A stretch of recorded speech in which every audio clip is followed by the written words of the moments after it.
السلام علیکم ورحمۃ اللہ وبرکاتہ۔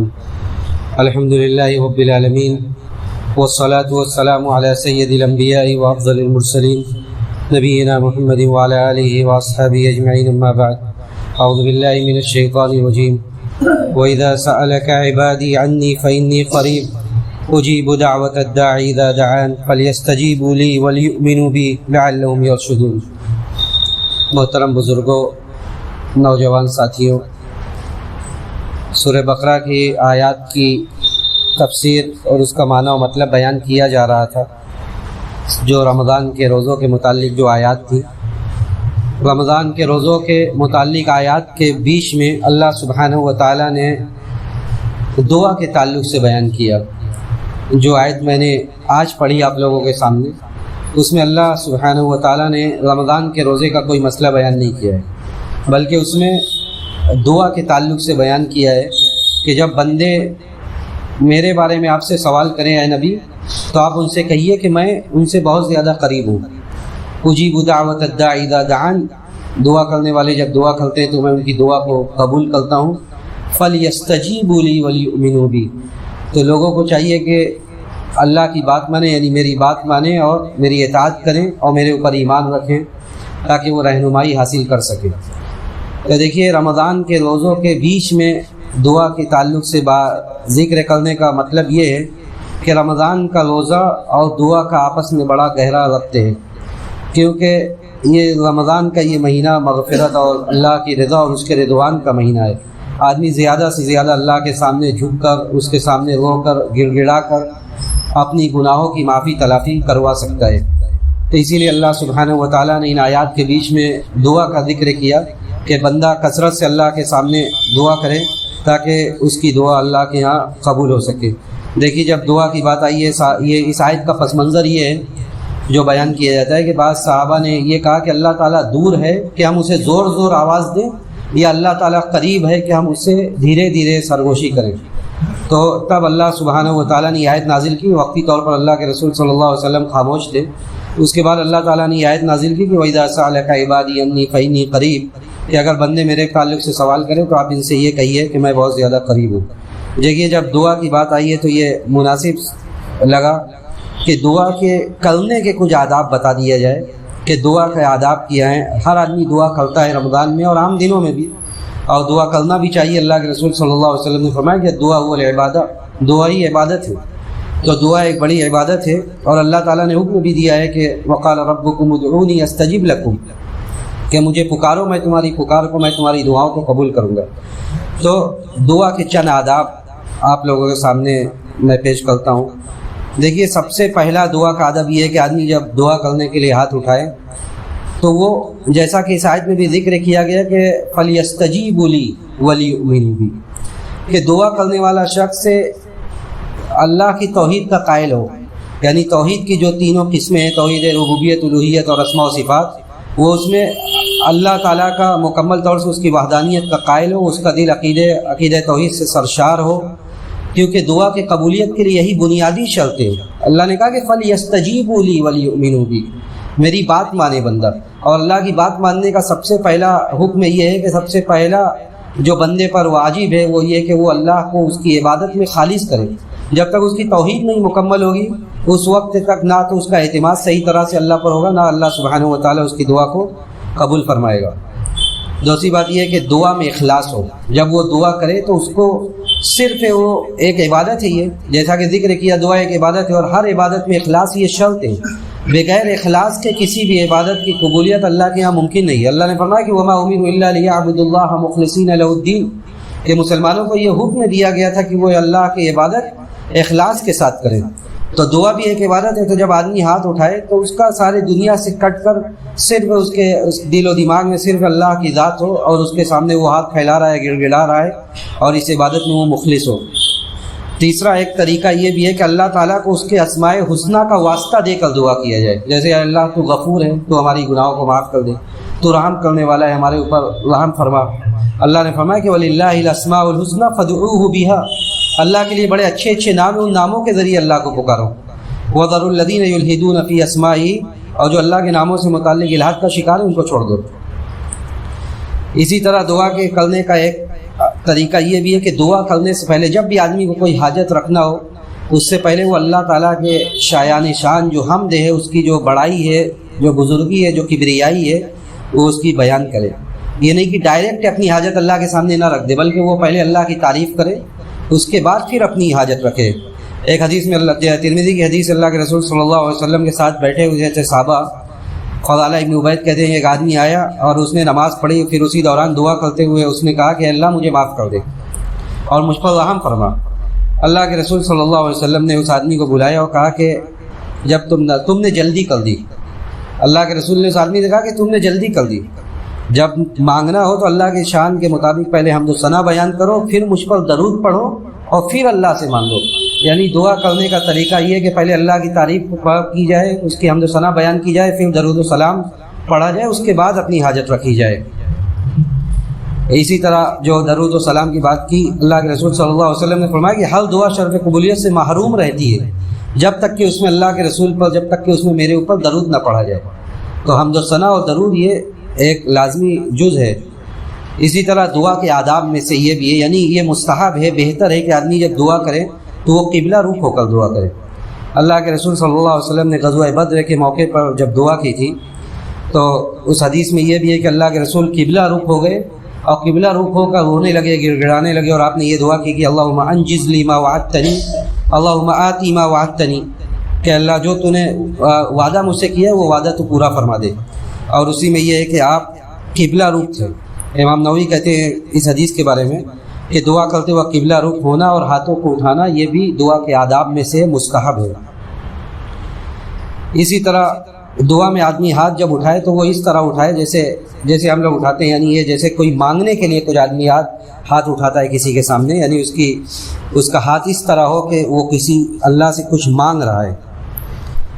اب یہاں پہ ایک مسئلہ یہ بھی ہے کہ بعض لوگ ہاتھ اٹھاتے ہیں تو بعض دونوں ہاتھ ملائے ہوتے ہیں، بعض لوگ دونوں ہاتھوں میں تھوڑی دوری بنائے ہوتے ہیں۔ علامہ ابن عثیمین رحمہ اللہ سے اس تعلق سے سوال کیا گیا کہ جب دونوں ہاتھ بندہ اٹھائے تو دونوں ہاتھ ملائے رہے یا دونوں کو الگ الگ کر دے؟ تو ابن عثیمین رحمہ اللہ کا یہ ایک فقہی مسئلہ ہے، کوئی نص نہیں اس پر، لیکن ابن عثیمین نے کہا کہ مجھے جہاں تک لگتا ہے یہ کہ آدمی جب ہاتھ پھیلائے تو دونوں ہاتھ کو ملائے رہے، یہ زیادہ بہتر ہے۔ اسی طرح جب دعا کی جائے تو کثرت سے دعا کی جائے، یہ نہیں کہ آدمی جلد بازی نہ کرے کہ ایک بار دو بار دعا کرتا ہے، اس کے بعد جب اس کی دعا کا کوئی نتیجہ سامنے نہیں آتا تو وہ جلد بازی کرنے لگتا ہے اور کہتا ہے میں تو اتنے زمانے سے دعا کر رہا ہوں، میری تو دعا اللہ سن ہی نہیں رہا۔ یہ سب نا امیدی ہے اور یہ شیطان کا وسوسہ ہے۔ آدمی جب دعا کرے تو کرتا رہے، دعا اگر ابھی ظاہر اس کا نتیجہ نہیں سامنے آ رہا ہے تو اس کا جو دعا جو عبادت کا ثواب ہے وہ تو آپ کو مل ہی رہا ہے، اور اس کے ذریعے سے یہ اللہ کے رسول صلی اللہ علیہ وسلم نے یہ بھی فرمایا کہ آپ کے اوپر کوئی مصیبت آنے والی ہے، اس مصیبت کو اللہ تعالیٰ ہو سکتا ہے اس کے ذریعے دور کریں۔ تو جب آدمی دعا کرے تو بار بار کرے۔ اور اسی طرح دعا کا طریقہ ایک یہ بھی ہے کہ آدمی بالکل یقین کے ساتھ دعا کرے، یہ گزارش کرتے ہوئے نہیں کہ اللہ اگر تو چاہے تو مجھے معاف کر دے، بلکہ اللہم اغفر لی، اللہ تو مجھے معاف کر دے، اللہم ارحمنی، اللہ تو ہم پر رحم فرما۔ یہ نہیں کہ اللہ کے رسول نے منع کیا کہ ایک آدمی کہہ رہے تھے کہ اللہم اغفر لی ان شئت، کہ اللہ اگر تو چاہے تو مجھے معاف کر دے، تو اللہ کے رسول نے کہا ایسے نہیں، بلکہ تو ایک یقین کے ساتھ کہ اللہ تو مجھے معاف کر دے، تو مجھ پر رحم کر۔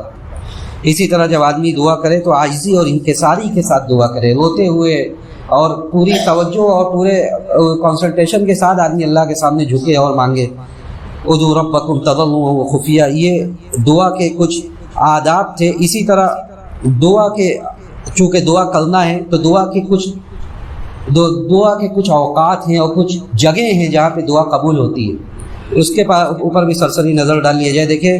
دیکھیے دعا کے لیے شب قدر آ رہی ہے، لیلۃ القدر آخری عشرے کی طاق راتوں میں وہ رات جس میں قرآن کا نزول ہوا، یہ رات بھی دعا کی قبولیت کی رات ہے۔ اللہ کے رسول صلی اللہ علیہ وسلم سے جب اماں عائشہ نے پوچھا تھا تو آپ نے کہا تھا کہ اللہم انک عفو، کہ اگر وہ رات مل جائے تو میں کیا کہوں؟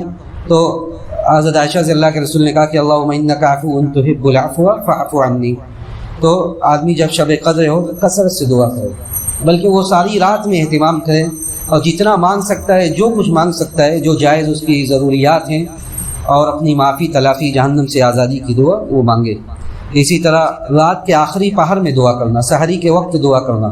اللہ سبحانہ و تعالیٰ آسمان دنیا پر نزول کرتا ہے اس وقت اور کہتا ہے من یدعونی فاستجیب لہ، کہ کون ہے جو مانگے اور میں اس کی مانگ کو، اس کی پکار کو قبول کروں۔ اور کون ہے جو سوال کرے تو میں اسے دوں۔ اسی طرح دیکھیے حدیث میں جو لفظ آتا ہے وہ دبر الصلوات المکتوبات کہ نمازوں کے بعد۔ اب یہ اس میں علماء کا اختلاف ہے کہ یہ لفظ کا مطلب کیا ہے، نمازوں کے بعد مطلب ہے یا نماز میں ہی جو تشہد میں جب ہم بیٹھتے ہیں تو وہ مطلب ہے۔ اور بہت سارے علماء یہ کہتے ہیں کہ جیسے علامہ ابن تیمیہ اور ابن القیم رحمہ اللہ یہ کہتے ہیں کہ یہ نماز کے اندر ہی ہے، یعنی جب ہم تشہد کرتے ہیں اور درود و سلام پڑھتے ہیں اس کے بعد جو دعا مانگنا ہے نماز میں آپ غور کریں گے تو پوری نماز عبادت ہے، یعنی آدمی جب دعائے ثنا پڑھتا ہے اس وقت سے شروع کیجیے اور رکوع سجدہ میں دعا کرنے کی جگہ ہے، اس کے علاوہ اور بھی دونوں سجدوں کے درمیان میں اللہم اغفر لی وارحمنی وعافنی وعافنی بہت ساری۔ تو اسی طرح ابن تیمیہ اور ابن القیم کہتے ہیں کہ یہ جو ہے لفظ حدیث کا اس کا مطلب یہ ہے کہ وہی تشہد کے بعد اور درود و سلام کے بعد جب آدمی دعا کرتا ہے تو اس وقت کی دعا بھی اس سے مراد وہی ہے۔ اور بعض لوگ کہتے ہیں نہیں نماز کے بعد، تو اگر سارے اذکار وغیرہ پڑھ کر نماز کے بعد کے جو اذکار ہے سارے اذکار وغیرہ پڑھ کر بھی اگر آدمی اللہ کے سامنے ہاتھ اٹھانا چاہے کبھی تو اس میں کوئی حرج انشاءاللہ نہیں ہے۔ اسی طرح اذان اور اقامت کے درمیان لوگ زیادہ اہتمام نماز کے بعد کا کرنے کے بجائے زیادہ اہتمام اس کا ہونا چاہیے کہ آدمی نماز پڑھنے پہلے آئے اور اذان اور اقامت کے درمیان دعا کرے۔ اذان اور اقامت کے درمیان کی دعا کے بارے میں نبی علیہ الصلوۃ والسلام نے کہا کہ لا یرد الدعاء بین الاذان والاقامہ، اذان اور اقامت کے درمیان کی دعا یہ رد نہیں کی جاتی ہے۔ اسی طرح جب بارش نازل ہوتی ہے، بارش نازل ہوتے وقت کی دعا بھی اللہ کے ہاں قبول ہوتی ہے۔ نبی علیہ الصلوۃ والسلام نے کہا تھا کہ سنتان ما تردان، دو دعائیں کبھی رد نہیں کی جاتی ہے۔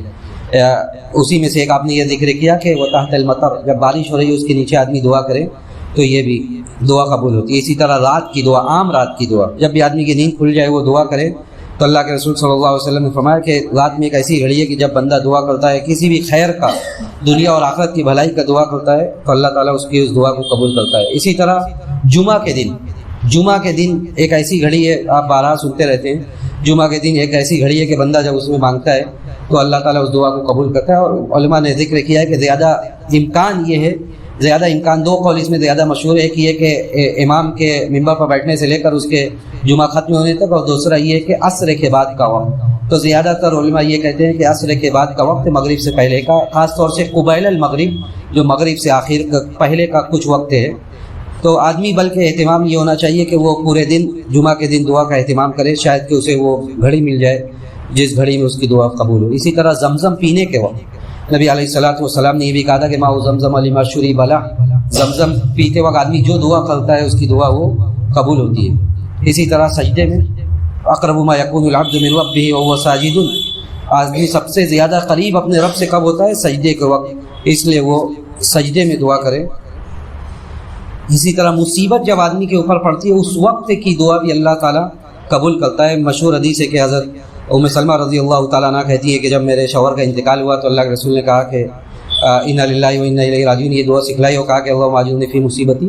تو کہتے ہیں کہ اس کا بدلہ اللہ نے یہ دیا کہ ابو سلمہ کے انتقال کے بعد میرا نکاح جس سے ہوا وہ ابو سلمہ سے کہیں افضل تھے، یعنی اللہ کے رسول۔ تو مصیبت کے وقت بھی آدمی دعا کرے اس کی دعا قبول ہوتی ہے۔ یہ اسی طرح والد کی دعا اپنے بچوں کے لیے، والد کی دعا اپنے بچوں کے لیے، اسی لیے رمضان کا یہ موقع اور یہ دعا کا یہ موسم آدمی اپنے اولاد کے لیے، اس کی دنیا اور آخرت کی بھلائی کے لیے، اس کے دینی اصلاح کے لیے وہ جتنی دعا کر سکتا ہے کرے۔ اسی طرح مسافر کی دعا، سفر میں جو آدمی وہ دعا کرتا ہے اس کی دعا بھی قبول ہوتی ہے۔ اور اسی طرح صائم، روزے دار دعا کرتا ہے۔ نبی علیہ الصلوۃ والسلام نے کہا کہ ثلاث دعوات مستجابات، 3 دعائیں ایسی ہیں جو قبول ہوتی ہے۔